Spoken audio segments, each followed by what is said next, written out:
Petitions to order. Matt, please call the roll. Senators Black, Here. Henderson, Here. Beck, Bratton, Berger, Crawford, Nicola, Nuremberg. 7. We do have a quorum. Therefore, as many of you were warned, I move that we go into executive session. Do I have a second? I do have a second. All those in favor say aye. All those opposed, same sign. We are in executive session. I move to bring up House Bill 199. Do I have a second? I do have a second. I think we should remember, and the stuff has been sent out to your staff, and hopefully you had a chance to look at it earlier. This is a bill by Representative Falkner. So I have a Senate committee sub, and I move for its adoption. Do I have a second? I do have a second. Is there any discussion before I offer a couple amendments that need to be taken care of for cleanup purposes? And we have another amendment from Senator Beck that we're going to discuss as well. Any discussion before we begin? Then I'm going to offer Senate Committee Amendment number 1 to House Bill 199. It ends in .02S. That's the one that I'm beginning with.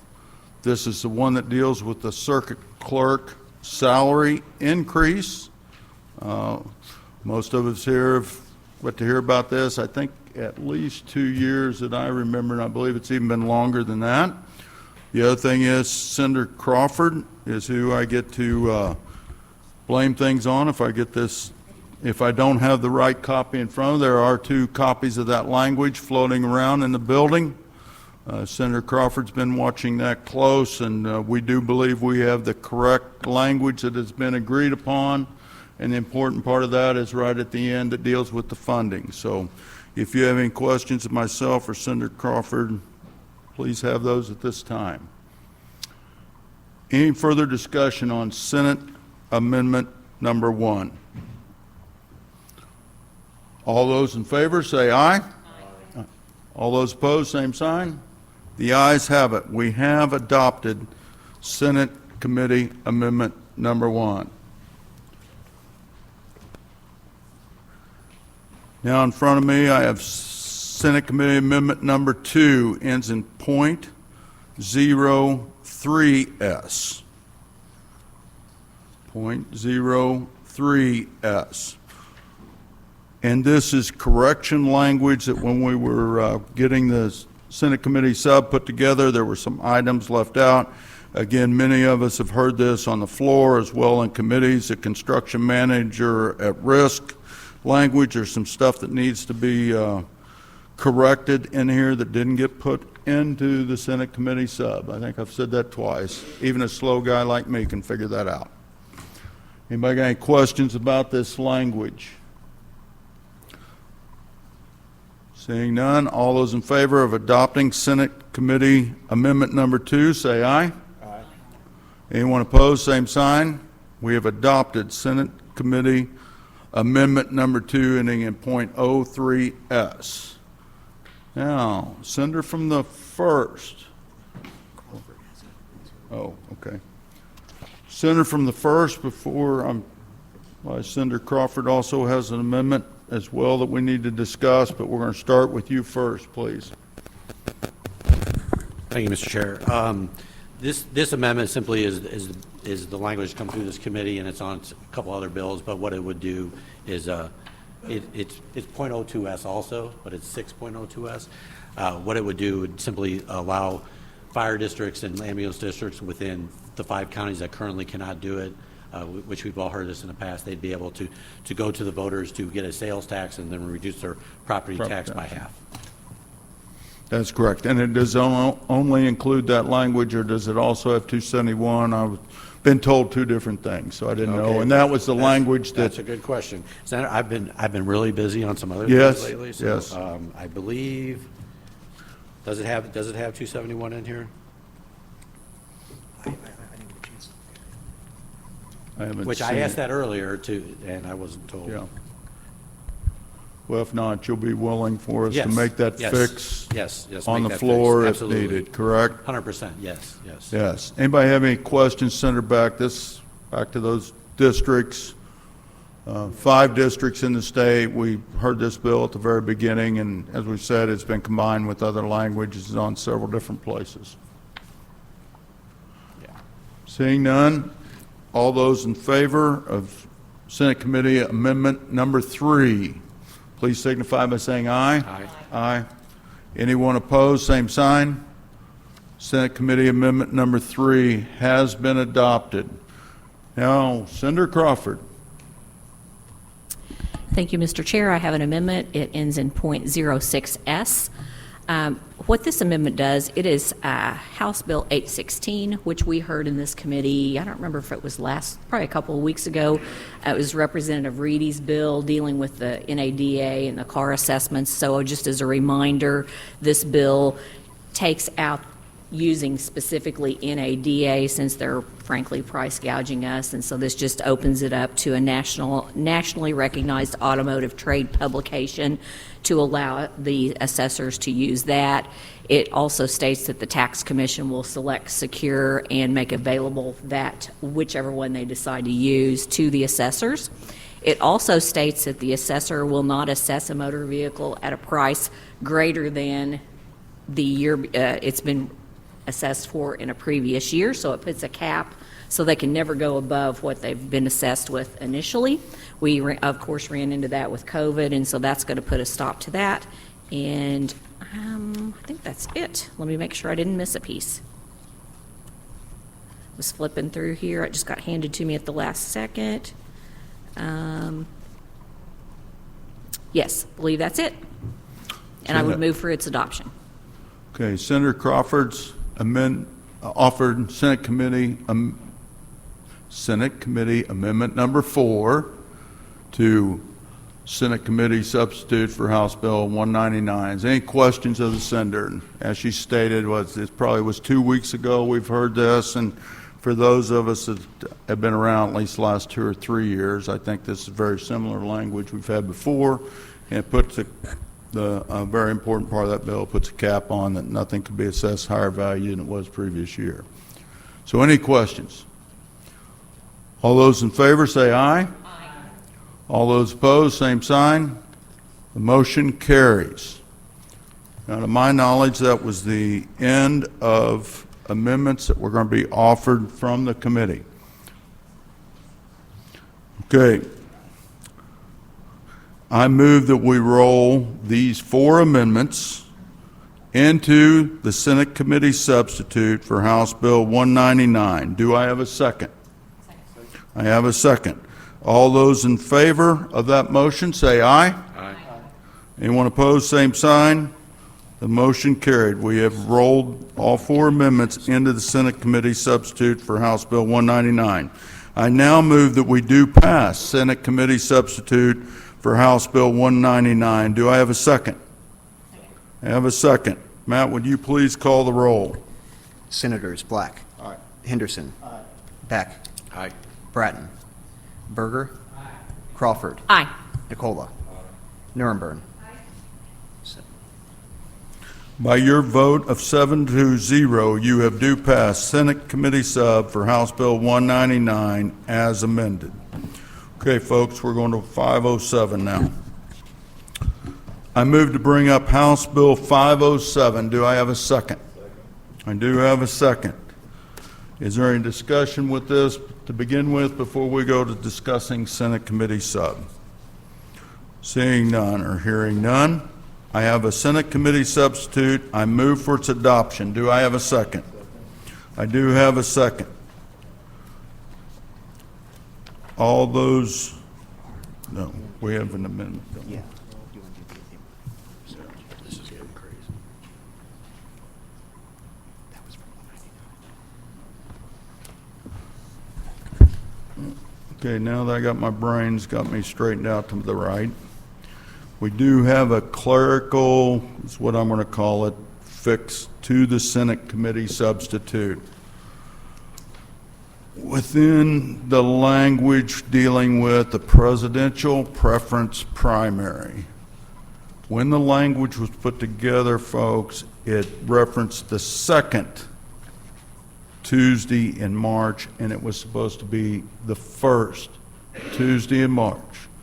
So if that amendment's laying in front of you, .01S begins 0996S05. It's a very short amendment Matt put in front of you, and it's striking the word second and inserting the word first. Has everybody found it so that you know what I'm proposing we do? Okay, I move for the adoption of Senate Committee Amendment Number 1 to Senate Committee Substitute for House Bill 507. Do I have a second? I have a second. Is there any discussion before I call for a vote? Yes. Mr. Chair, and maybe I'm a little bit late on this, but I remember when they were talking about having the presidential preference primary, that there needed to be a certain amount of weeks from the April election. Has that all been worked out with the clerks and everybody? Is that why we're going to the first? Is That's that enough? a piece of why we're going to, well, the first was they agreed upon. Okay. And then whenever it was put together, the language, it did not end up with first. It ended up with second in the language. This is part of the agreement that has been worked out with clerks' Because organization. originally I was told it needed to be at least 7 weeks, so Yes. this would be less than that, Yes. but that's been worked out. I just wanted to make sure. Yes. Thank you. Hopefully nobody's texting you right now, calling me a liar. When I've talked to the people over the weekend, the answer was yes, this is okay. Yeah. Senator Nicola. Yeah, I was just going to say I appreciate the bill sponsor for removing the election protection worker part out of that we had issue with. I'm also not in really favor of doubling the no excuse absentee voting, but I will probably vote in favor for that today. Okay. Again, we're offering the amendment. We'll look at the Senate committee sub as well, that additional language, if anybody wants to look on it. I see one senator looking through that, making sure it looks right. All those in favor of Senate Committee Amendment Number 1, please say aye. Aye. All those opposed, same sign. The amendment passes. We have passed that amendment.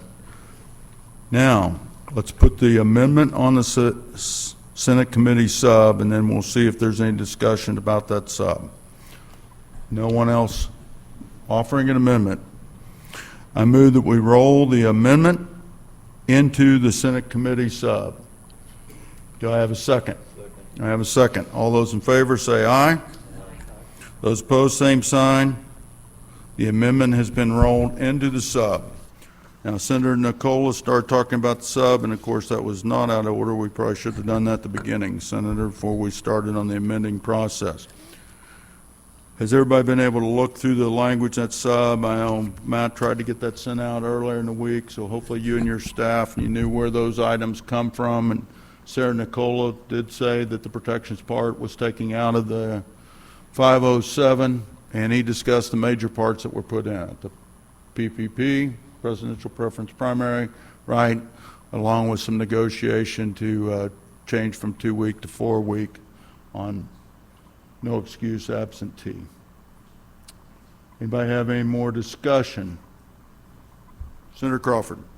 I might just make a comment on that no excuse. I think both sides of the aisle used that tremendously in the last election.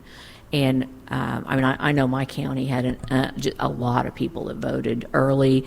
And, you know, while it seems a little scary, I personally think that if you're going to walk into that county clerk or election authority's office, that they're going to be more likely to get it right than a volunteer at the polling place. So I've never really had too big of an issue with that. I understand I understand what the issues are, but I think as far as safety and security of elections, I think they're very safe and secure by doing that, and I just want to make that comment. Senator Nicole. Yeah, one of the problems we had in our county is it's a very large county, and we had 2 places. So we had up to 4-5 hour waiting time for that too. So there's just some issues on a county level that need to be worked out as well. Okay. Thank you. So we have rolled the amendment into the Senate Committee substitute. So now, folks, I move that we do pass Senate Committee substitute for House Bill 507 as amended. Do I have a second? I have a second. Matt, would you please call the roll? Senators Black. Aye. Henderson. Beck.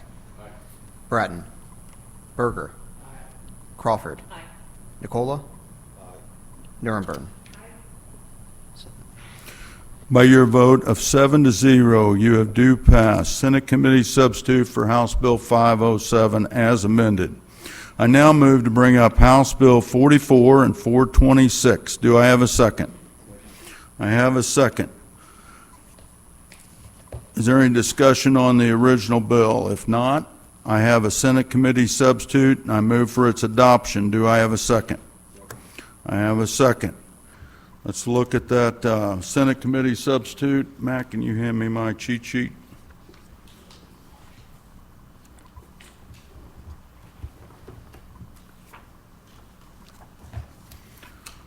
Thank you. House Bills 44 and 426 dealt with retirement taxes to begin with. If you remember, Representative McGirl. We've talked about it in this committee about, I want to say it's 3 weeks ago, it may have been a little longer ago than that, about trying to come up with the fix for the sheriff's retirement system. Of course, that's one of the things I want to highlight about the changes here. That language, and I always want to say every party was at the table, but that party changes pretty regular in my office. But at least the last 4 weeks, the people that I've been dealing with have been consistent on trying to get the fix for the sheriff's retirement system that many of you know because they lost their funding over a Supreme Court case. So I'm going to tell you what's in the language. I hope that we can get this fixed this year. I hope you all will join with me to try to get that accomplished. First part of it, and if you want more information, you can show up in the office and we can talk about it. Of course, we can here, but civil processing fee. When the sheriff's office files papers, there will be a $5 charge from Class 3 counties and a $10 charge, if I remember my numbers right, 1, 2, and 4, from those counties that will go into the sheriff's retirement fund. For those of us sitting in here in the large counties, there was an agreement to change. There's a $50,000 pot of money today that those sheriffs in those counties can use on equipment, training, et cetera, that comes out of this processing fee. We've changed that from $50,000 up to $75,000 for those Class 1, Class 2, and Class 4, the larger counties, not the counties that I represent. Well, I do have Buchanan. Next thing, some of us remember the $5 contribution rate that was put in, 3 years ago? We passed that legislation. I think the sheriff's been contributing for 2 years now. That language, there was a question whether the sheriffs were supposed to, whether the employer or employee. There were some counties paying that. We changed the language. I changed the language. If you need to tell your sheriff, you can blame it on me, that they would be contributing 5%. It would not be the county. It would be the employee. The jail per diem, is something that's been discussed. It's been in and out 2 or 3 times. We ended up on an agreement, $1.75 per day in the jail per diem. For those of you that know how that works, that's what it is. And Senator Berger was part of the coming up with an idea of when would that go down? When would that $1.75 be reduced? So in the language, when the sheriff's retirement system, which is currently actuarially at around 70%, 72% funded, when that number gets to 90% funded, then that dollar amount will drop down to $1. Don't plan on that being next year. We won't be here whenever that happens. It'll probably be maybe 20 years away, possibly, before that happens. So we have jail per diem, civil fee, sheriff's contribution, and our WAG method of math. And if you want that explained to you, I won't do it over the microphone, but it has to be a little bit of that, is somewhere around $3.8 million. I originally had hoped to get up around 4.2, but everybody's agreed that this 3.8 will at least get us going back the right direction, correct? So that's part of this bill. And then there's other components put into it. If anybody has any discussion, I know this was sent out, I'm pretty confident, correct, Matt? This one was also sent out early on, I guess early as Friday last week. I have no amendments at this time for the Senate Committee sub. Is there any discussion before we vote? Yes, Senator Berger. Senator Black, I just want to thank you for working with all the parties because we had quite a few at the table, like you said, but for the last month we've been meeting on a pretty regular basis, and I think we got something that was maybe not the best for what all parties want it to be, but at the same time it was consumable, and I think everybody kind of blessed it and went on, but thank you for your leadership. Senator Crawford. I want to echo that also. Thank you for working with us. Obviously, we are holding up for the counties and appreciate the back and forth very much. Thank you. Any other discussion? Let me get back on my script then. I now move that we do pass Senate Committee sub for House Bill 44 and... Oh, I skipped the adopt and substitute, huh? Boy, Matt, you kept me from getting thrown in jail right there, buddy. Okay. I have a Senate Committee substitute. I move for its adoption. I already have that second. All those in favor say aye. All those opposed, same sign. It passes.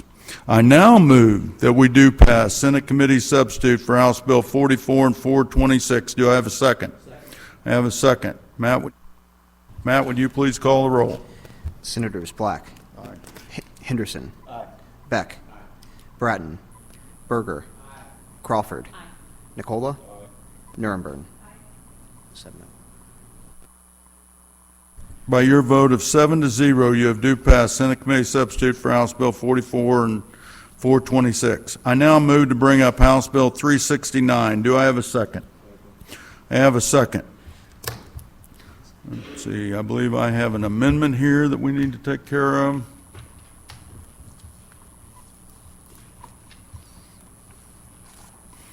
Okay, House Bill 369, if some of you remember, deals with financial reporting with libraries, correct?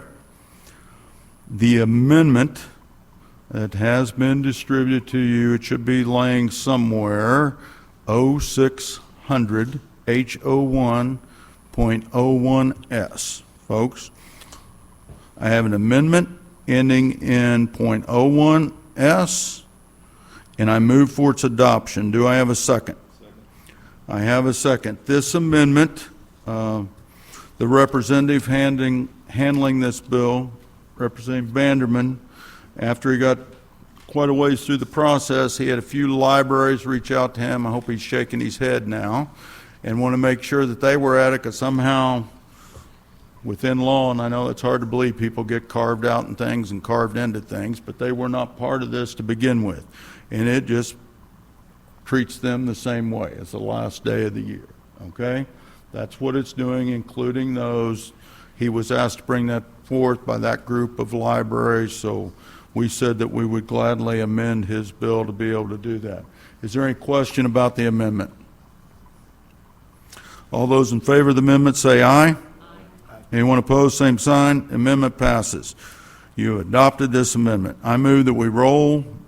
Oh, is there any further discussion on 369? Seeing none, hearing none. I now move that we roll the amendment into Senate Committee substitute. Do I have a second? I have a second. All those in favor say aye. Aye. All those opposed, same sign. We have rolled the amendment in Senate Committee substitute. I now move that we do pass Senate Committee substitute for House Bill 369. Do I have a second? Second. Have a second. Matt, please call the roll. Senators Black. Aye. Henderson. Aye. Beck. Aye. Bratton. Berger. Aye. Crawford. Aye. Nicola. Aye. Nuremberg. By your vote of 7-0, you have do pass Senate Committee substitute for House Bill 369 as amended. I now move to bring up House Committee substitute for House Bill 513, 413, and 536. Do I have a second? Second. I have a second. Is there any discussion upon these House bills? We've heard in committee 2 weeks ago, seems like.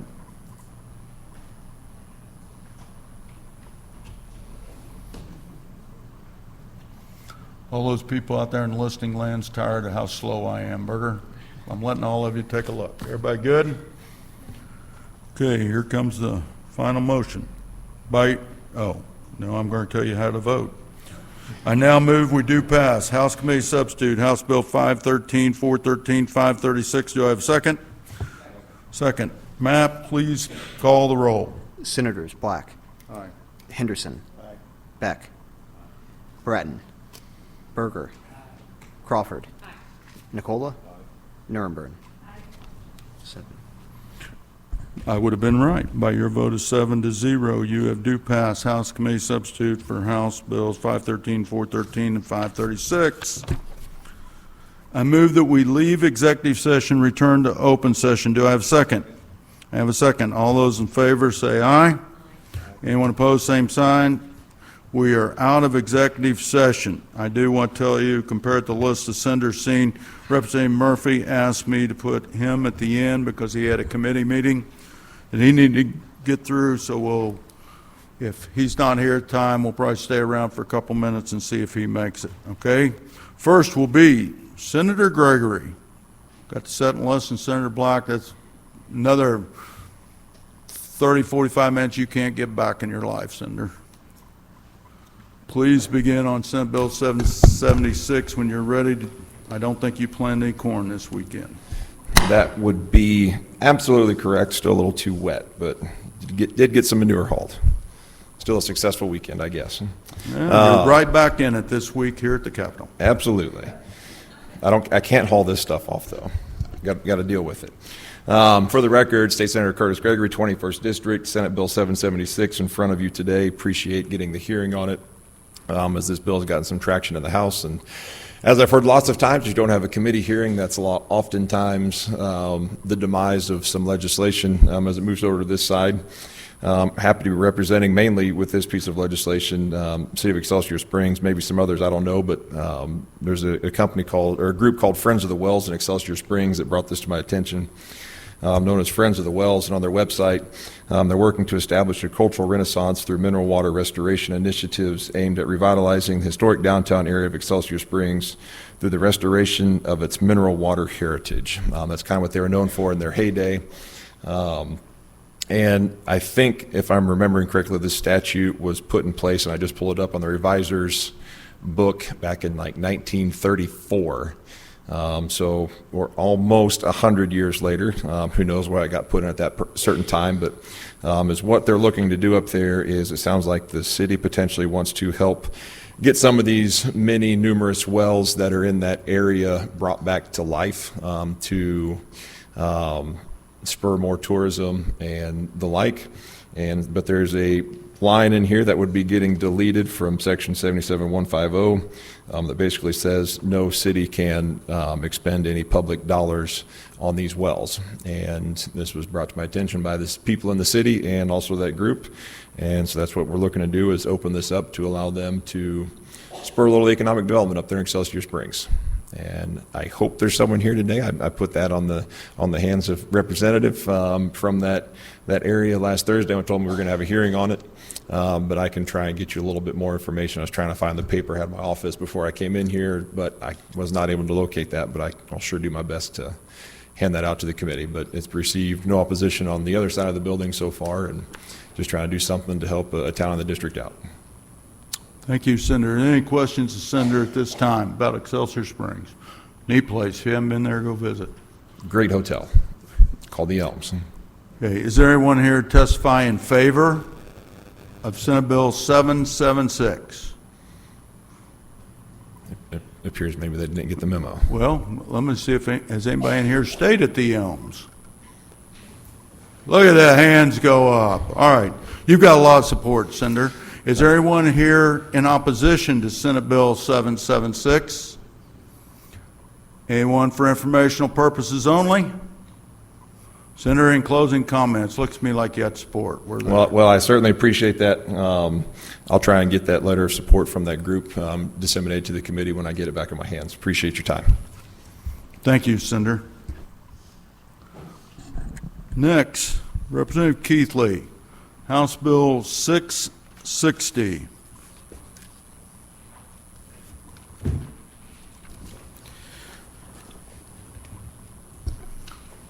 Thank you, Mr. Chair. Please begin. I appreciate it. Thank you, Mr. Chair. For the record, Representative Ben Keathley, St. Louis County, the west part, Chesterfield specifically. I appreciate the opportunity to present House Bill 660 to the committee. The underlying bill of House 660 is the same as Senate Bill. It was Senate Bill 96 that went through both chambers and even out of conference a couple years ago. It was brought by Senator Koenig at that time. It fell through on some other measures related to presidential primary that are no longer in the bill, hence why it didn't come back out of conference. It's been through over the last couple of years, has been through each side of the chamber, just has never really matched up. We now have the underlying bill is special taxing district reform. It requires a 2/3 majority in order to create new special taxing districts. That would be a 2/3 vote of the governing body, so not of the people. That would still be a majority vote, just the governing body. So if you're on a 3-person county commission, it doesn't really make a difference because simple majority versus 2/3 of 3 people is still the same. But it makes a little bit of a difference in needing to pick up an extra vote when you're dealing with 8 men or 8-person or 12-person city councils that we have in my area, and just so requiring a little bit more of a threshold before we create brand new special taxing districts. A lot got put into this bill along the way to being in front of you today. It's a lot. I'm happy to spend time and answer any questions that anyone might have on any proposal specifically, but otherwise I'll just kind of rapidly go through them in the interest of time, and if there's something specific, please feel free to ask me on it. There was a lot of stuff put in from House Bill 119, which was requiring the naming of local ballot measures. We can't give them names, just it has to be Prop A, Prop B. Also, reassessing the tax increase on per $100,000 instead of $100, so people are seeing what a more accurate depiction of their property tax increase. A lot of this stuff is all local tax transparency stuff. And then also dealing with property tax expiration and reenactments in the same year that have Hancock protections, making sure that that the 5% is staying in place from Hancock in terms of how much the assessments can go up. House Bill 411, property tax mapping data on the DOR website. Right now we do sales tax, that's just adding the property taxing. There's another provision in here requiring that if ballot proposals fail at a vote of the people, that we have to wait, you have to wait 2 years to bring the exact same word-for-word proposal back to the people. If you change it, then it can come back. Then House Bill 708, which is the prorated vehicle property tax bills if vehicles are totaled. House Bill 783, which tweaks the property tax ceiling authorizations to make sure we had a situation back in St. Louis County where a vote of the people from 25 years ago was used to justify reinstituting a property tax and not going back to the people. This simply says that you have that reassessment cycle, so you don't have to take it right away, but you do have to, if the voters approve a tax hike, a property tax hike, you have to actually raise that rate within the same assessment year, so you're not going back to previous years of voting. House Bill 816, which is the State Tax Commission picks which vehicle guide assessors can use. House Bill 999 allows sales tax revenue to be withheld from counties that aren't in line with the State Tax Commission orders regarding their assessment. And then finally, House Bill 1086 is related to making sure that Airbnb or short-term rentals are classified as residential purposes, a residential, not commercial, for taxing purposes. That, I believe, I hit through all the proposals. I know it was quick. If there's questions on anything specific, I'm happy to answer that, but don't want to take up time going through stuff that's a lot of which has already been heard here before, too. So, thank you, Representative Keathley. Any questions of the representative at this time? Yes, Senator Nuremberg. Now, I'll be mushroom hunting on her family farm. She won't do anything about it. Good afternoon, Representative. You know, kind of going through this bill, I have some concerns about a couple areas, but I want to ask you specifically about the resubmission of the rejected tax proposal. What's the purpose behind this? Why would political subdivision need to wait 2 years? Well, the biggest reason to do it is try to avoid. It's been a thing that's happening, particularly with a lot of the failed Prop U proposals and some of the tax proposals, where there are two problems essentially with doing that. One, I mean, you're asking the voters to go back and say something they've already rejected, but in this particular case, there's oftentimes taxpayer money spent escalating amounts on further educational campaigns to try, well, if we just explain it differently to the voters, they might approve it this time.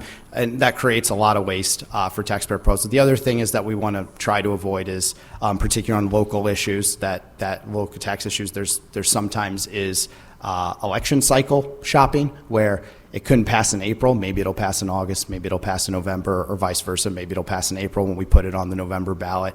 And I just think it's trying to avoid those types of games with the tax increases, and if the voters reject it, then Okay, try. but again, with all due respect, in terms of shopping for elections, that happens all the time, right? We've heard, different elections get called at different times for different reasons.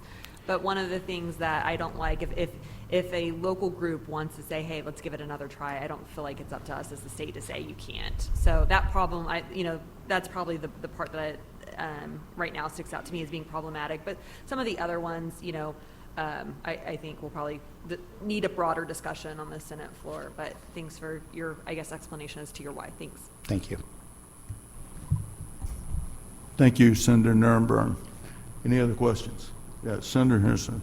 Just one. So is this kind of bringing back what I think Representative Murphy had at one time, which was where, like, some of these schools will put on Proposition Kids, keep improving district schools, and you're saying that you would forbid that and make it where it had to be one, two? Yeah, so it just has to be alphanumerical, so you're not using the naming of the tax. What's the reasoning of the on proposition? that? I think we're not supposed to be you're not supposed to be electioneering with taxpayer money or within the tax proposal, that it goes to the voters, and I think that's, depending on how the name is used, it can be viewed as a form of electioneering around that ballot initiative, whereas if it's just Prop A, Prop B, Proposition 1, Proposition 2, like we do from the state level, that it's that same kind of measure that people are judging the actual thing in and not going off of the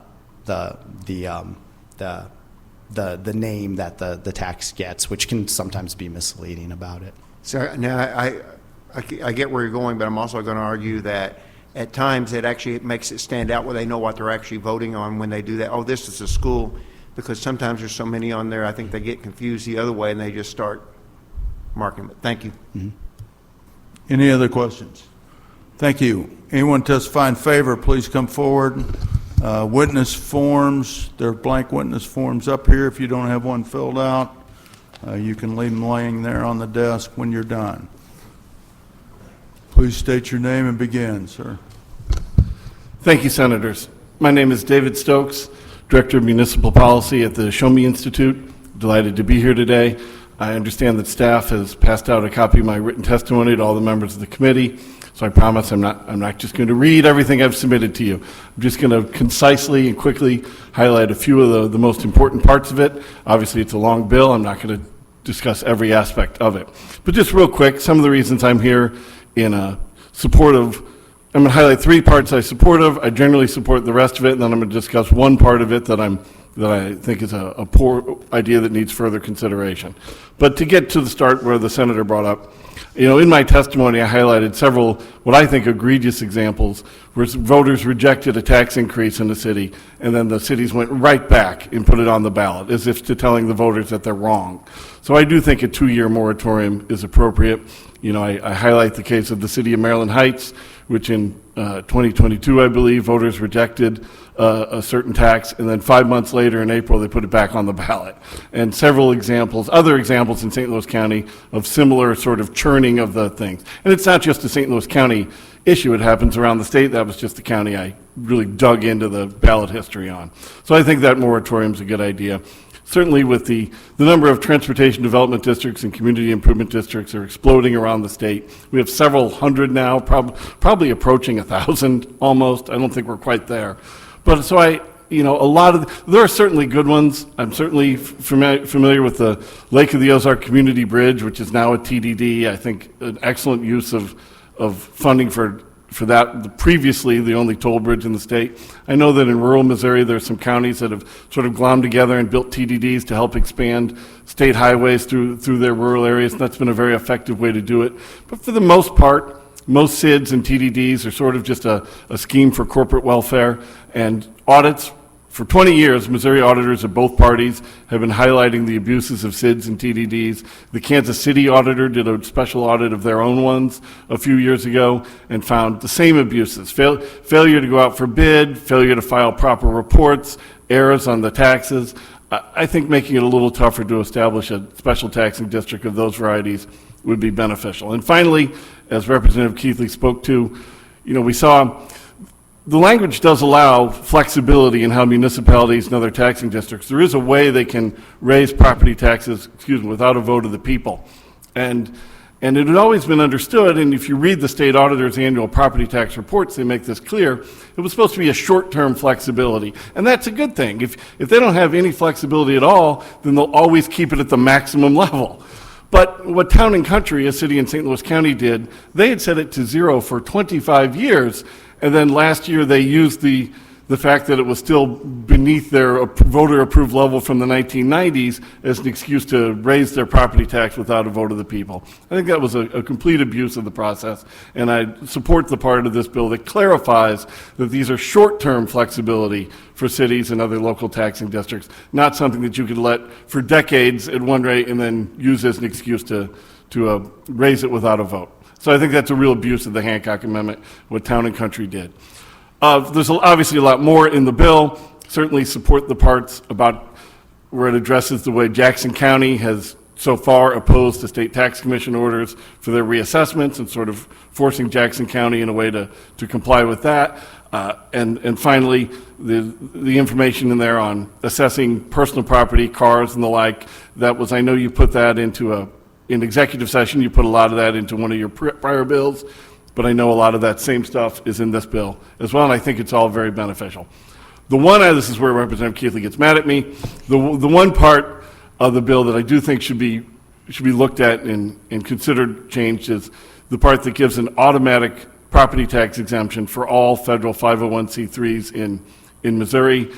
I think that's a troubling road to go down. If you recall the Varsity Blues scandal of college admissions about 4 or 5 years ago around the country, a lot of that had to do with sort of questionable and fraudulent 501c3s as part of those issues around the country. I used to work at the St. Louis County Council as an aide there, and my boss chaired the committee that determined tax exemptions, and I absolutely saw very troubling and questionable attempts for property tax exemption for groups that didn't really deserve it. Local property tax exemption is different from the federal tax exemption, and I think more or less maintaining the current system would be a backdrop against abuses. So with that, I very much thank you for your time, and I'm certainly happy to take any questions. Thank you. Is there any questions for Mr. Stokes? Thank you very much. Anyone else testify in favor?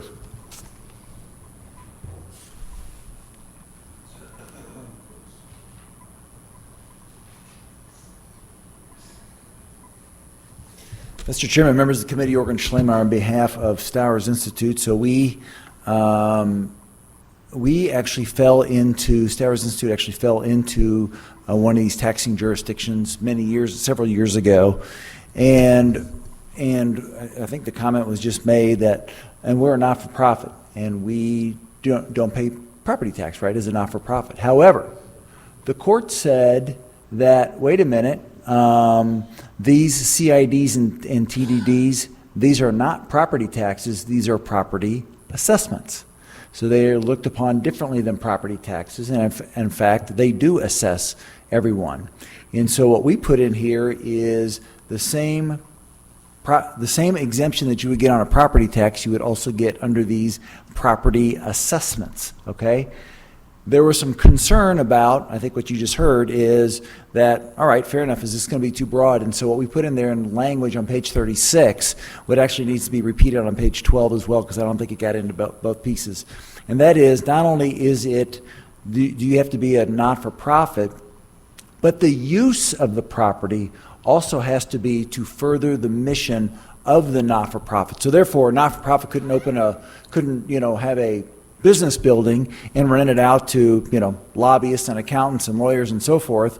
Well, that's clearly not the mission of the not-for-profit. Therefore, they would not qualify under this. So what ends up happening is you have a TDD or CID that sits on top of an area, and you have a lot of these not-for-profits. Maybe it's a rescue dog or a blood bank or whatever the case may be. They don't have the ability to go raise additional revenue, and so you're maybe looking at me and go, yeah, but Jorgen, that's Stowers. They have a lot of money. This will not help Stowers. This is not retroactive. We are doing this because we see the impact on our property and realize those who do not have resources would have a very difficult time under this bill. That's why we added the language that it has to further the mission of the not-for-profit, and therefore not applying it retroactively. We're going to go ahead and continue to pay, and this might affect us after 28 years at some point, but we'll let the next General Assembly deal, or the General Assembly in 28 years worry about that. But this will help the next person, but not us, and we're just taking on the coalition. They've sent me up here to support that piece of the bill. Thank you. Any questions of the witness? Seeing none. Thank you. Anyone else testify in favor? Anyone testify in opposition?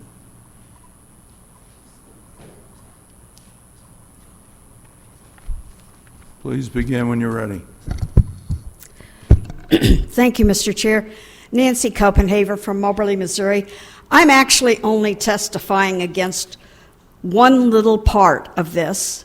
I'd like possibly for the committee to make an exception, an amendment, for school districts who are voting for a tax increase.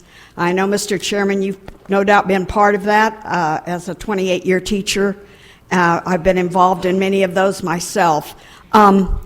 When a school district needs to ask for a tax increase, it's oftentimes because a building has been damaged. Maybe they have to do some building.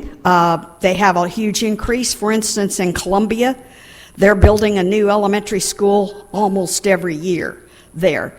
Waiting 2 years after an issue may have failed at the ballot box for maybe just a minor amount. I have seen many times the school district go back and reassess. What have we done? Have we not explained this well enough to the patrons? Was it a very small turnout at this election and therefore people didn't really know about it? Let's give it another shot. And the school board goes back, reworks the issue, maybe comes back with it a little bit less cost and runs it again. 2 years is a long time if you're a school. Kids are only in third grade once, hopefully.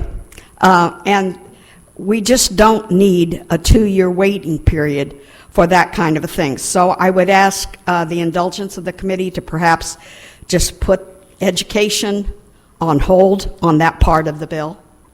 Thank you. Thank you. Any questions of this witness? No.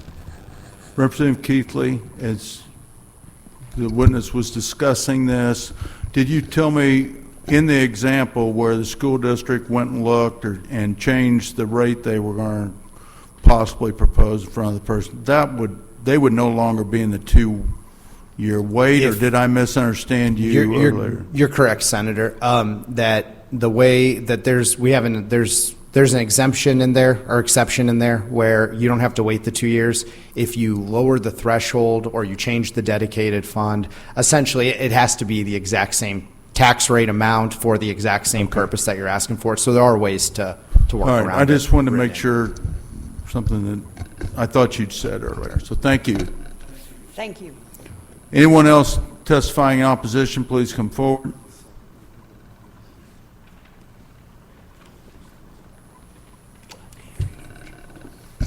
Good afternoon, Mr. Chairman, members of the committee. My name is Richard Sheets. I'm the Executive Director of the Missouri Municipal League, and we do have some concerns. Really, one concern on House Bill 660. It does a lot of things, but it's really, as the last witness indicated, is the 2-year waiting period for tax proposals. We believe certainly that should be left to the local elected officials to determine what timing. But as the previous ones kind of alluded to, a lot of these tax issues relate to infrastructure. And, those are issues that timing is very important. And many times our city officials, like we all do, we learn from our experience, and we learn that we may not have, some cities may have learned that they have not educated the public enough and needed to get more information. So waiting 2 years could really jeopardize some important projects. We think that's just a too long of a waiting period. And we would like to see that stripped from this legislation. I'll answer any questions if I can. Any questions of this witness? Thank you very much. Anyone else testify in opposition, please come forward.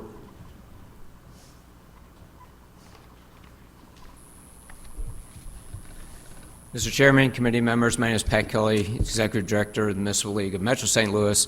Just to follow up, I too want to go in opposition to the part of the bill that has a 2-year cooling off period.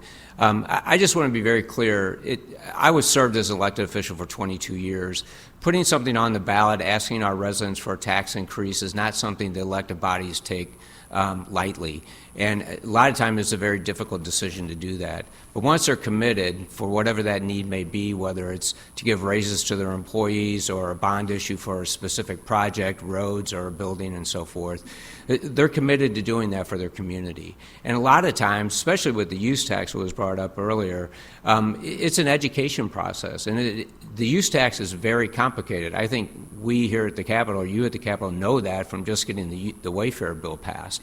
And a lot of the residents don't understand the use tax either. And so it's an education process. And if you're putting out that information that only the cities can, they can't campaign for it, they have to give out the information, to then have to wait 2 years and start all over to educate your residents is very difficult. So we're opposed to that aspect of the bill. And again, I want to assure you that elected officials don't take that lightly when they're going to the voters. I'd be happy to answer any questions. Any questions, this witness? Seeing none, thank you. Anyone else in opposition?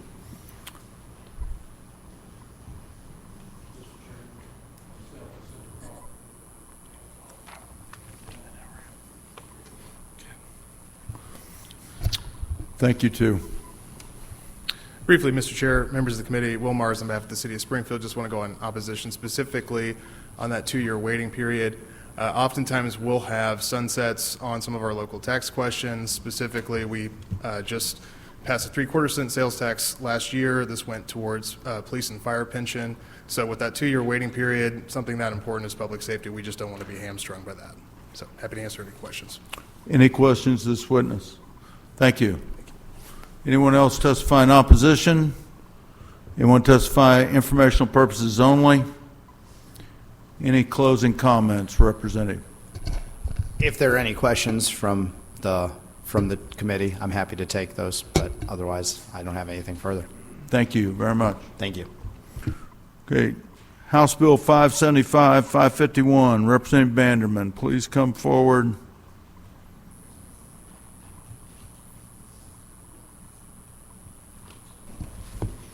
Please begin when you're ready, sir.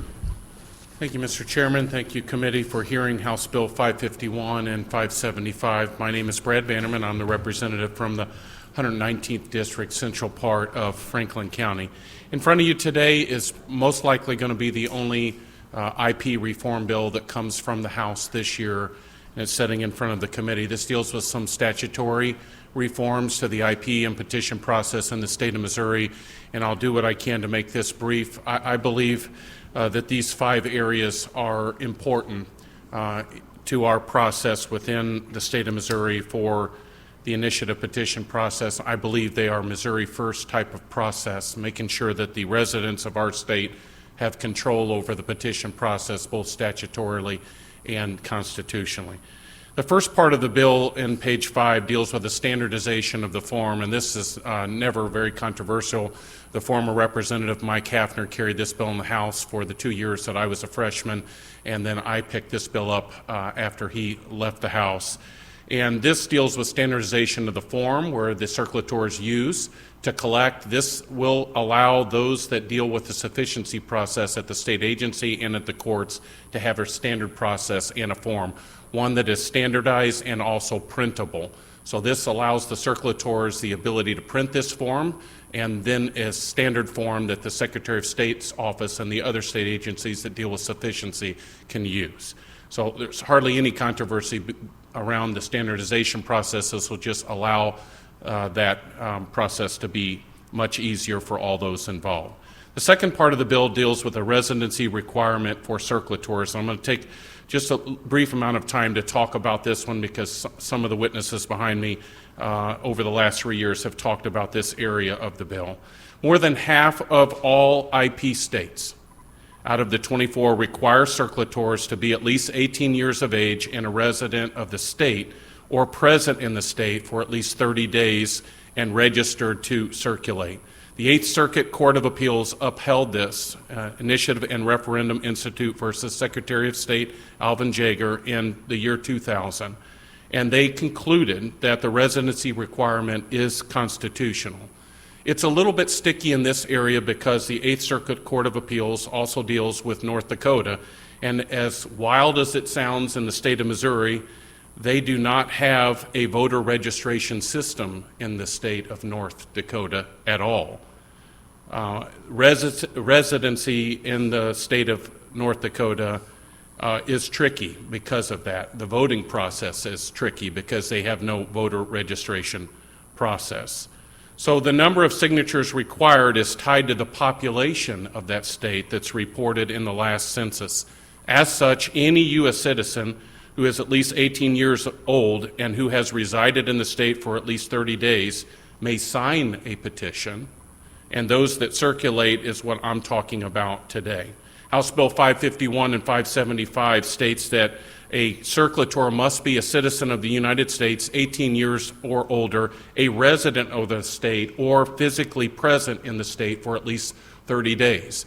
While it would be my preference to not have the last portion of this, it is the current court precedent based out of the Eighth Circuit because of North Dakota that includes a physically present in the state for 30 days. We have a voter registration process within our state, but the current court precedent includes this provision that they have to also be present or be present in the state for 30 days. The Ninth Circuit Court of Appeals in Oregon also affirmed this process and reversed the district court's holding with regards to a residency requirement. This has strong court support for a residency requirement for circulators, and I believe this gives ownership of our state of the initiative petition process. The third part of the bill deals with the compensation for the petition circulator and prohibits compensation payment per signature for collecting the signatures. It does not state that you cannot pay a circulator. This bill requires that that payment be not based on a signature requirement per signature. 6 states ban this: Montana, Nebraska, North Dakota, Oregon, South Dakota, and Wyoming. Once again, the Eighth Circuit Court of Appeals in the year 2000 affirmed this. The record reveals sufficient evidence, it stated, regarding signature fraud to justify the state's prohibition on commission payments. And then once again, in the year 2022, the Ninth Circuit Court of Appeals also upheld this. The panel affirmed the district court's holding with regard to pay per signature restriction. In committee, the last couple of years, there's been some that have testified that this was cited as unconstitutional by the Eighth Circuit Court. Unfortunately, they don't tell the whole story. The court ruled that the overall bill violated the First and 14th Amendment, and therefore stated the entire bill was unconstitutional, and the parties dismissed the case. But it didn't deal with whether or not this part was constitutional, so the current court precedent, based on the 2000 case, is still precedent and prohibits a pay per signature. The fourth thing is a standing to bring suit, and standing to bring suit, according to this bill, would be a requirement of Missouri registered voters. This would be a standing to bring suit on the ballot title. And the fifth thing is some changes, I believe some good changes to the timeline for constitutional verification. This will save petitioners time and money by checking the constitutional validity of their measures earlier in the process before the collected signatures instead of after. I believe this is a benefit to those that are collecting signatures and also the process of gaining sufficiency within the courts. The Supreme Court of Missouri, SOS versus American Civil Liberties, on February the 8th of 2022, said this: legislation to implement the process is presumed to be constitutionally valid. And so the timeline process, I believe the adjustments that are made in this bill will help those that are collecting signatures in our state to have the fight of that process up front, where they can be confident when they go out to collect signatures that they're collecting signatures in a meaningful way. The petition has a pathway. With that, Senators, I'll take any questions that the committee might have. Appreciate the opportunity to present this House bill. Any questions? Representative Nicola. Thank you, Representative, for bringing this bill to our attention. And I appreciate your explanation on residency requirements. And we have a question: what does the court say? How do you verify somebody that's just present in the state in 30 days? Are they just going to make them sign something before to attest to it? How do they verify that? Do you know? So the only thing that I can go on is the information I've gathered out of North Dakota that has this as part of the requirement, because they don't have, like I said, a voter registration process. And the way that they've been able to do this is proved through the payment of that hotel. So if they come in, if they're put up in a hotel in order to gather signatures, they do it through that process of coming into the state. They've got a bill that shows them being present in the state. That's what I've been told. But once again, if I would have had my druthers, this portion of it wouldn't have been in there, but it is the current court precedent, and I think it may be an area that could be challenged if we didn't include it on the overall bill, but that's the only information I've got for you, Senator. Right. So an organization can pay somebody's hotel bill for 30 days before they even get here. That's correct. Okay. They have to live within the state for 30 days, and once again, it comes out of the state of North Dakota. Right. Well, what I'm saying is an organization could pay 30 days in advance, then the person cannot show up, if that's the only thing that they have to verify. Yeah, there was another part of the email on how they did that in North Dakota, but I can't remember it right now, Senator. I apologize. It's okay. There is a process in North Dakota that goes beyond just the payment of the hotel, but I can't remember it right now. Sorry. Okay. That's all right. Thank you. Any other questions of the representative? Thank you. Anyone testify in favor, please come forward. Anyone testify in opposition, please come forward. Please state your name and begin. Thank you, Mr. Chair, members of the committee. Sharon Goway-Jones here today on behalf of the Missouri Voter Protection Coalition, reluctantly speaking against the bill. I think that there are a lot of things we could do to make the ballot initiative process smoother for everyone. Unfortunately, this one also includes what we see as a real chilling effect, which is the residency requirement. I've attached written testimony that goes through a lot of the case law that the representative was talking about. But at the end of the day, this is an open question. We've got different circuits coming up with different answers to whether or not a residency requirement is a compelling government interest. And so this is really still an open question of law, and one that we think we should set aside and focus on, making the systems better instead of scrutinizing who's collecting the signatures. Senator Henderson. So I guess what you're saying is you don't think Missouri citizens should be the ones that would have to gather signatures to change our Constitution? Is that what you're saying? You think it should be open-ended for who can do that? I think that when we are talking about not who's signing the petition, but who is standing on the sidewalk, we shouldn't require people to live here 30 days to get that job. I guess I'm just going to, I think it should be Missourians gathering signatures and Missourians giving the signature, but thank you. Sure. Any other questions? Senator Nurnberg. Thanks for your testimony, and I don't know if you know this answer, Sharon, but one of the things I'm always struck by, and we've had different iterations of these bills for many years, right? So we get stuck on, for example, the size of the font, even the color of ink you can use to sign the petition, all of those type of things. And I'm just struck by your comment of why aren't we trying to make the whole system better, improve efficiencies, have a way to validate if somebody is a 18-year-old U.S. citizen, all the things that we've done, right? Missouri voter Why aren't we doing this electronically? That could actually help everybody know exactly what they're signing, have a system that you can go on and see if you've signed it or not, if you want to remove your signature or not, all of those type of things. But here we are with these, I think, kind of antiquated requirements, more or less, instead of actually trying to improve the system. Are you aware of any states, by chance, that do an electronic signature, electronic submission? I don't know off the top of my head, but I know Denise would, and I will ask her. Yeah, some other people in the audience are saying, yeah. So anyway, I'll look into that a little bit more. But again, when we see these type of bills before us, I'm always curious if there's anything we can actually do to improve the overall system. So thank you. Thank you. Thank you. Any other questions? Thank you very much. Thank you. Anyone else testify in opposition, please come forward. Anyone testify for informational purpose? Opposition or informational? Opposition.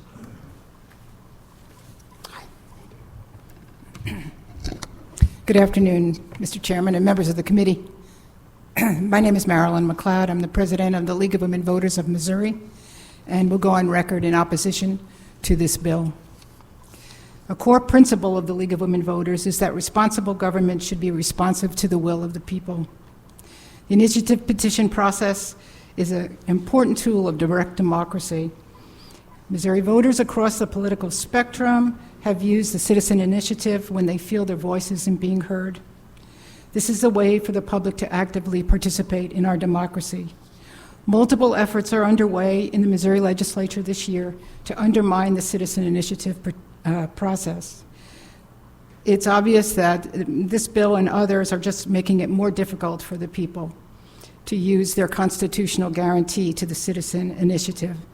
The process is already very rigorous. There's no need to make the process more difficult and cumbersome. There are numbers that I have in the years between 1910 and 2022, when the process became a part of our Constitution. 246 ballot measures were put on the ballot by the General Assembly. And in that same period of time, 70 were put on the ballot by the people. It takes thousands of hours for the people to get the signatures. Only citizens can sign, only registered voters can sign, and obviously only citizens can sign a petition, and they're the only ones who can vote. And so some of these extra rules are just unnecessary. It's worked for more than 100 years. There's really no reason to make it much more difficult. I always compare, in a way, it's really much easier. It's not in a way, it actually is much easier for the legislature to get something on the ballot than the people. And making it harder for the people is just, the people don't like it. And then, moreover, if they've gone to the process of getting something on a ballot and it passes, and then it's reversed by the legislature, then there's even more negativity about the legislature. So I just ask, and I speak for my organization, that this is just not necessary. And, thank you for listening. And I always want to say this, that sooner or later, all of us are members of the public. All of us are just ordinary citizens. And there may come a time when there'll be something that any one of us in this room wants a vote and they are not having their voice heard. Could be 20 years from now. And if we make all these changes and make it more difficult, then ultimately the voice of the people won't be heard. So thank you for this opportunity to speak today. Any questions of this witness? Thank you. Anyone else to testify in opposition, please come forward.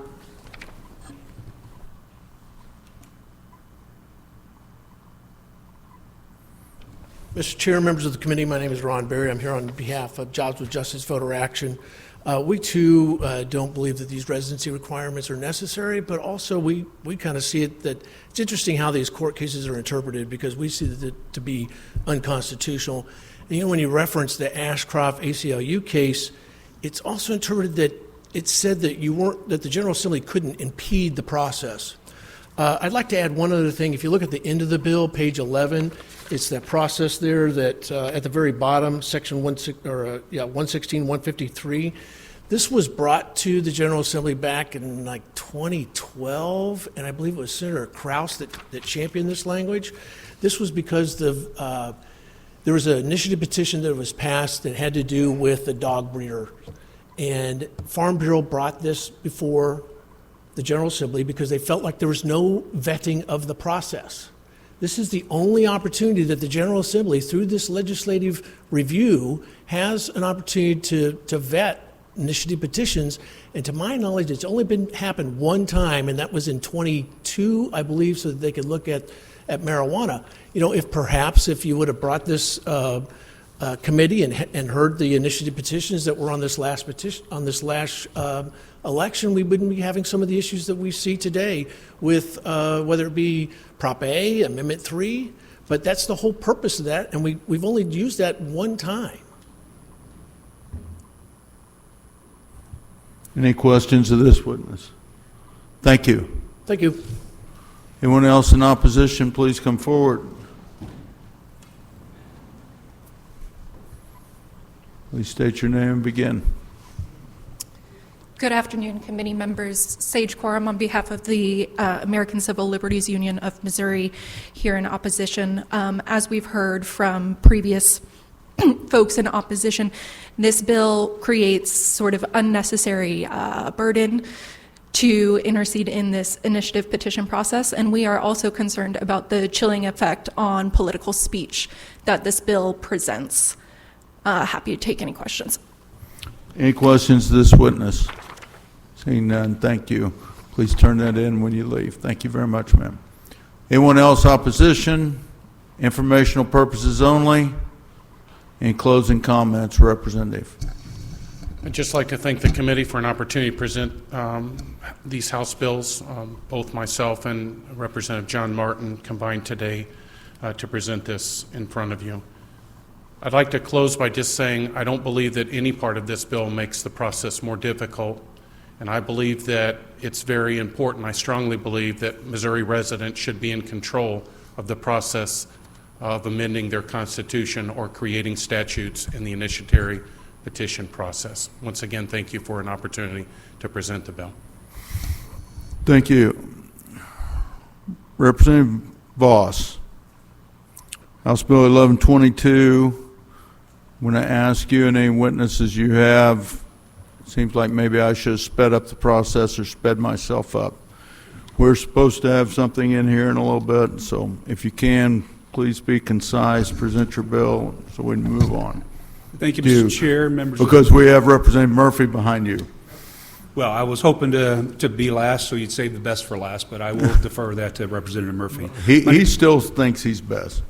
As he should.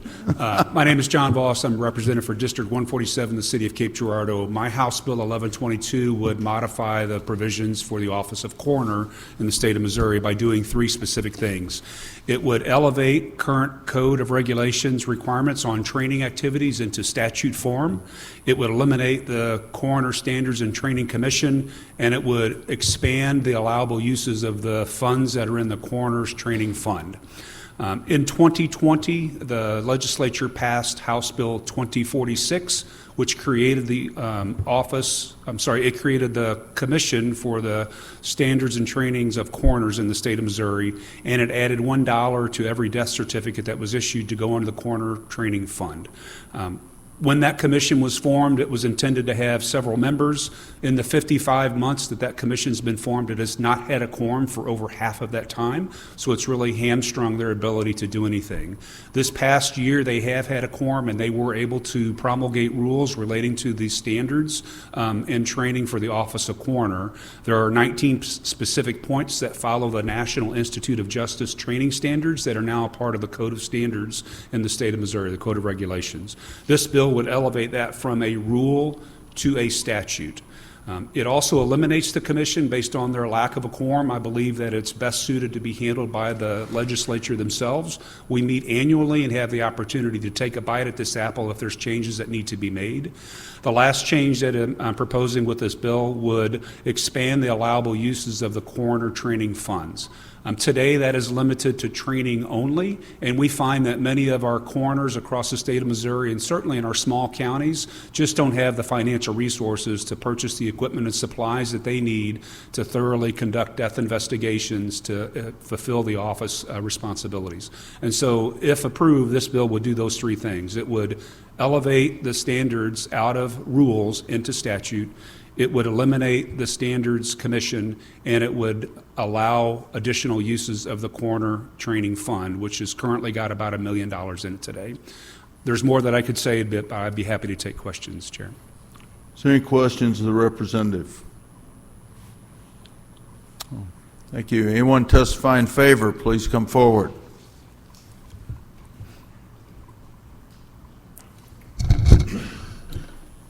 Mr. Chairman, members of the committee, Alex Eaton representing the Missouri Coroners and Medical Examiners Association. We'd like to go on record in support of this bill. Coroners worked with Representative Voss over the interim to come up with this legislation. Appreciate him bringing it forward, and I'm happy to take any questions. Any questions of the witness? None. Thank you. Anyone else testify in favor? Anyone in opposition? Informational purposes only. Thank you. Representative Voss, any closing comments? Yes, there are many families in my county of Cape Girardeau that have been harmed by a previous coroner. They were not able to come testify today. They have submitted testimony on the House committee hearing that we had, both this year and last year. If you're interested, you can go read those, and I can get their contact information to put you in contact with them. This did pass the House 149-1, so it has strong support, and I'd appreciate the support you could provide me today as well. Thank you very much. Thank you, Representative Voss. Representative Murphy, House Bill 325. Please begin when you're ready.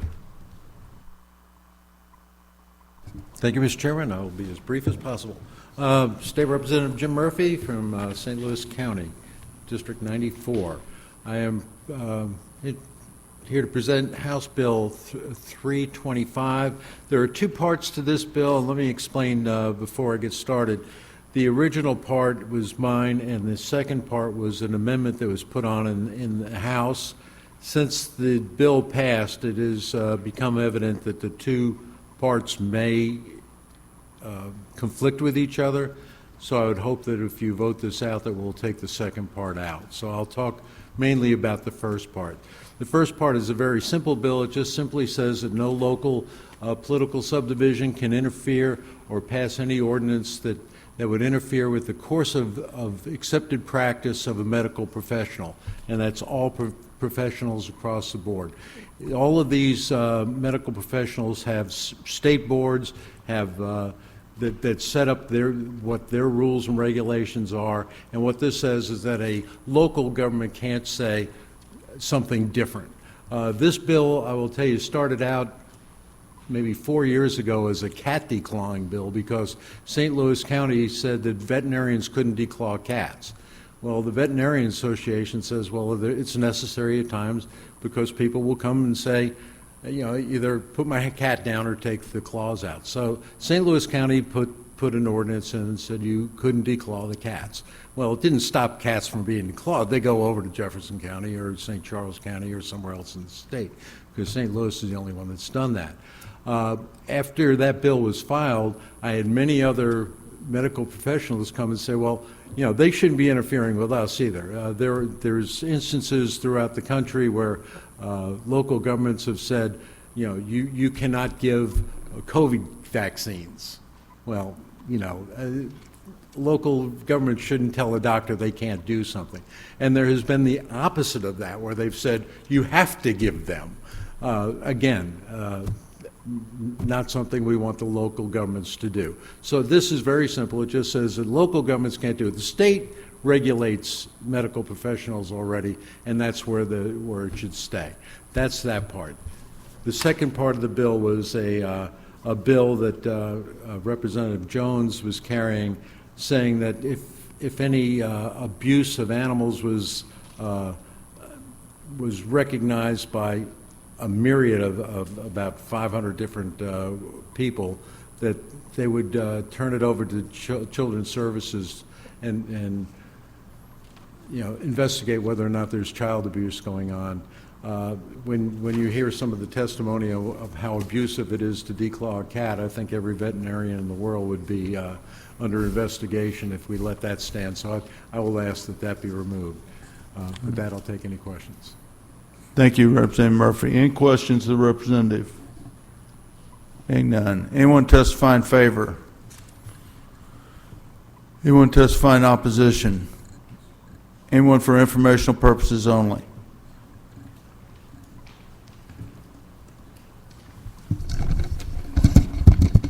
Thank you, Mr. Chairman. Tony Duggar, registered lobbyist for the Missouri Pet Breeders Association.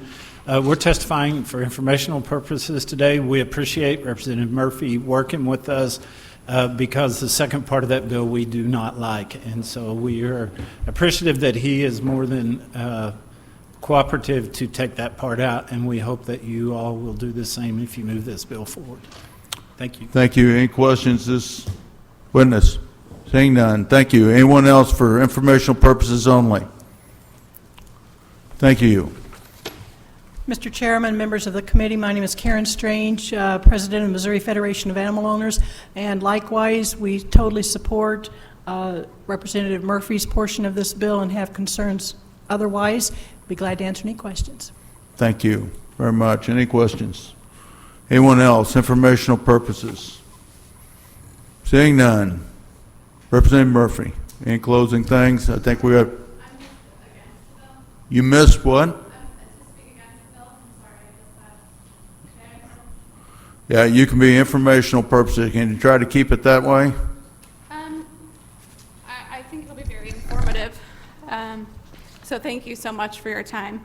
I would like to say my name is Ashlyn McCarthy Sinclair. I'm here on behalf of the Missouri Alliance for Animal Legislation. We are very pro-veterinarian. I have a cat actually who has gone through numerous veterinary experiences due to his metastatic cancer, and I am so grateful for the veterinary profession and all that they have done to keep him alive. So really grateful for that. The difference between the veterinary profession and the other medical professions that are named on this bill is that the veterinary profession is not regulated the same way that the medical profession is. So the MVMA says that they are a primarily self-disciplined profession, which I'm sure you all would agree that the medical profession is not. One issue with veterinarians being self-disciplined is they're currently exempt from our animal cruelty statutes in the practice of veterinary medicine. Of course, that's not the same in human medicine. And the vet board is charged with disciplining veterinarians, but in the last 15 years, I couldn't show you a single case of a veterinarian being disciplined for abusing or neglecting their patient. So regrettably, the Veterinary Practices Act does not mandate that the Veterinary Medical Board investigate complaints of animal abuse or neglect by veterinarian. And if there is a violation that has occurred, there's no mandate for that case to be referred for an administrative hearing. There's also, if there is a hearing, the board finds a veterinarian did abuse an animal, the board's only required to issue a non-public warning to the veterinarian. So again, you can see this is very much not aligned with how the rest of the medical profession is treated. Recently, 2 separate complaints of abuse by veterinarians were filed with the Veterinary Medical Board. One of those complaints was even supported by the Missouri Department of Agriculture, and the other consisted of unimaginable abuse of female dogs, but the vet board took no action whatsoever, and there was no hearing regarding these complaints. So these aren't the only complaints the board's ignoring. We frequently hear other complaints against veterinarians being disregarded. In fact, there's a lawsuit currently pending against the board for dismissing a complaint without any investigation. It's not surprising because the Missouri Veterinary Medical Association does select 4 of the 6 members comprising the Missouri Veterinary Board, but it's a serious conflict of interest because the MVMA is there to protect the vets, not necessarily the animals. Also, unlike human medicine, a rural veterinarian is much less likely to be deterred by a malpractice suit than, say, a cruel doctor. This is because animals are considered property, and if you can even find an attorney to take one of those cases, they're not going to make much money back, even if they win. Our ask is that you please remove Chapter 340, which refers to the veterinary profession, from the first sentence of the bill, or at least amend the bill to include veterinarians under the criminal code and place necessary mandates on the Veterinary Practices Act. Thank you so much for your time, and I'm happy to answer any questions. Thank you. Any questions to this witness? Thank you very much. Thank you so much. Now, Representative Murphy.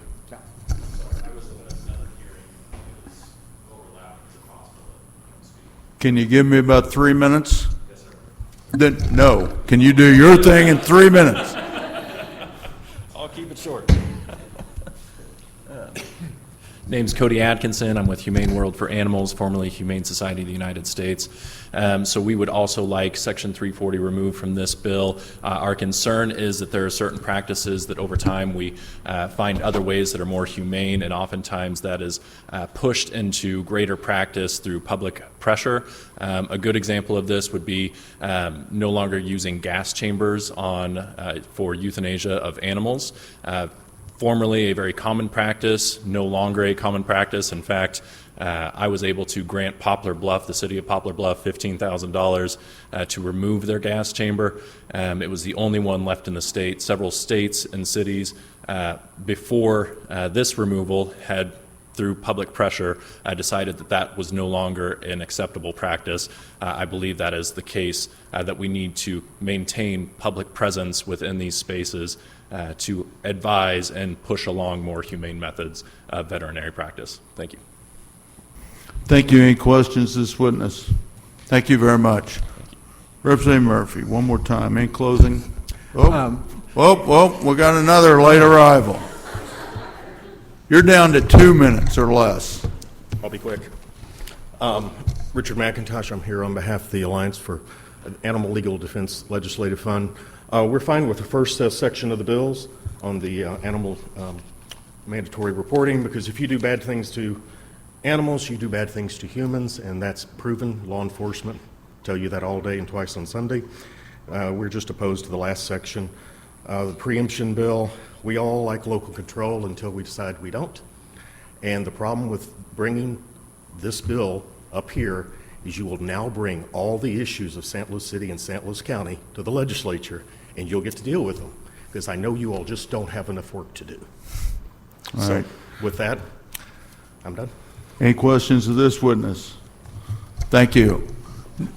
Representative Murphy, nobody else is coming forward. Any closing comments? 2 points. The state is the one who controls the medical boards. We were not going to bring forth. We're not going to include St. Louis County in that. We're going to just leave it where it is, where it belongs in the state. Our flagship university has the finest veterinarian school in the country. And what they said about veterinarians having no oversight is the Veterinary Association will absolutely tell you that's not true. This isn't about veterinarians. It's about whether or not locals, we should have a checkerboard of local ordinances saying doctors can do this and doctors can't do that. And I don't think veterinarians should be excluded in that group just because of one single issue, which is cat declawing. So with that, I close. Thank you. Thank you, Representative. A motion to adjourn.